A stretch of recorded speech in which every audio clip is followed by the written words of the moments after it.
The purpose of life. Wow, are you serious? I asked. Yes, I'm serious. We're going to the United States. He happily said.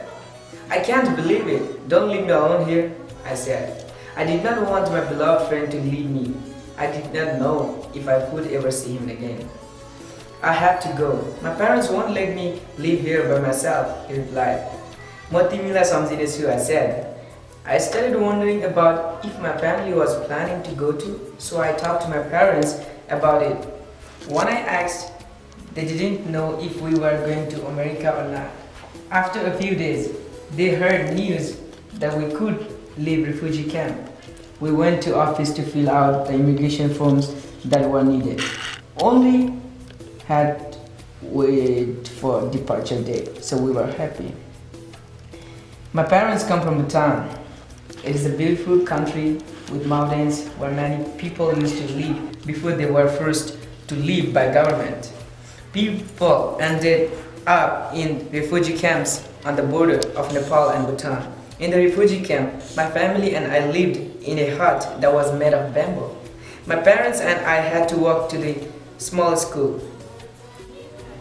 Teachers used to beat us if we did not do our homework. They used to beat the students with sticks or by hand, and sometimes they would even kick us too. I felt angry when the teachers beat me. In the camp, we used to get water from the tank 3 times a day. We got vegetables, rice, and oil from the UN Refugee Agency. Most parents had to work more than 9 hours per day. We didn't have much money to buy uniform, which were required for school in the camp.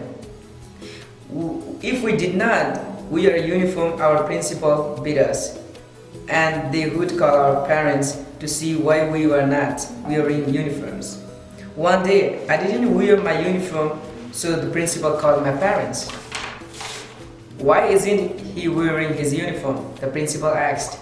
"We did not have much money to buy one," my parents replied. "Why didn't you?" the principal asked. "We were going to let you know," my parents said. "You should have told us about your problem," the principal said. From that day on, they didn't beat me because of the uniform. In 2010, I heard about America. We used to think that the whole North America continent was the United States, and we didn't know it was different. My parents didn't want to come to America at first because they didn't want to go away from their motherland. Wherever we go, we have to work for ourselves. We aren't going to America, my parents told me. They thought life in Nepal just fine. They also thought it was easy to survive in Nepal. "America is better than Nepal and we should go there," I said to them. They didn't listen to me. I started to think that they didn't want to go to the United States. I was so tired of convincing them to go to America. When more people started moving to America from Nepal, then my parents started to come around.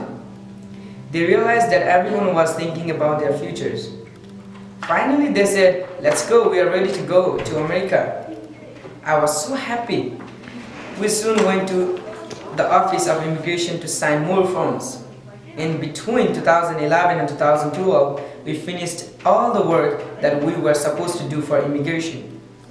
We finally got the date to leave Nepal.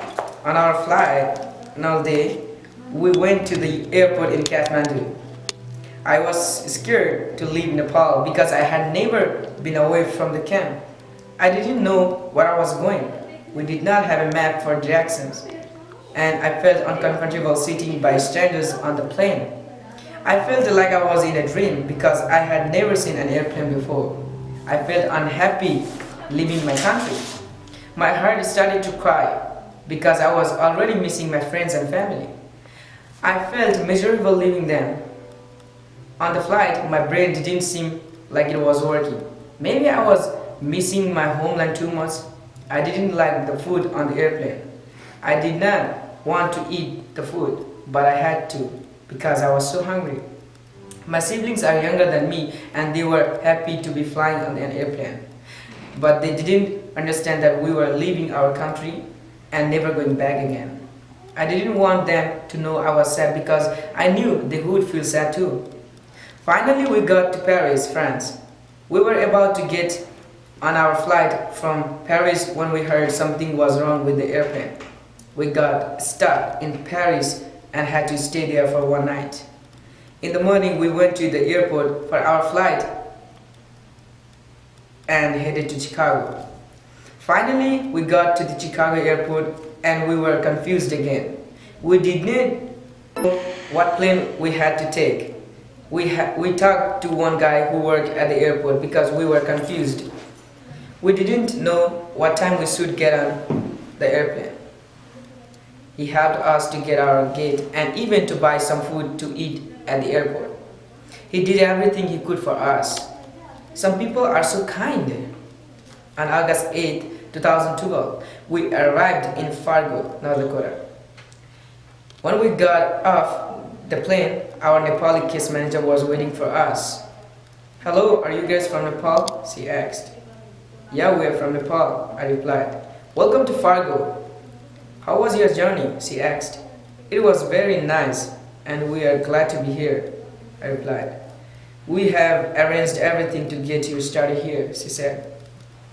"Thank you, sir. That will help us a lot," I replied. She gave us some money to buy the rest of the items and food that we needed for our apartment. She explained some basic culture differences to us. The interpreter translated for us when she was talking. She then checked out all the papers that we had with us. "You guys can go to your apartment now," she said. All of my relatives who came before us were waiting there with a car to take us home. We drove from the airport to our grandmother's house. On the way to her apartment, we relaxed a little bit, but we were still confused about everything. "Why don't many people in Nepal have cars like here?" I asked my uncle. "We didn't see a lot of cars in Nepal because people were poor," my uncle said. I hated feeling confused and disoriented. I wanted to know everything about new home. "Can I get more information about America?" I asked. "Tiमीलाई थाहा हुनेछ पछाडि," my uncle replied. I learned a lot when I made journey to the United States. Whenever we got confused or when we didn't know something, we asked for help. Sometimes people don't treat refugees with kindness, but people who neglect us, show fake love, or betray us. I have experienced all these problems as a refugee, but I still keep trying to see good in people. I'm thankful for everyone who really helped me. Because of their help, my problems were solved and my journey was successful. Thank you, Miss Jolki. Miss Jolki.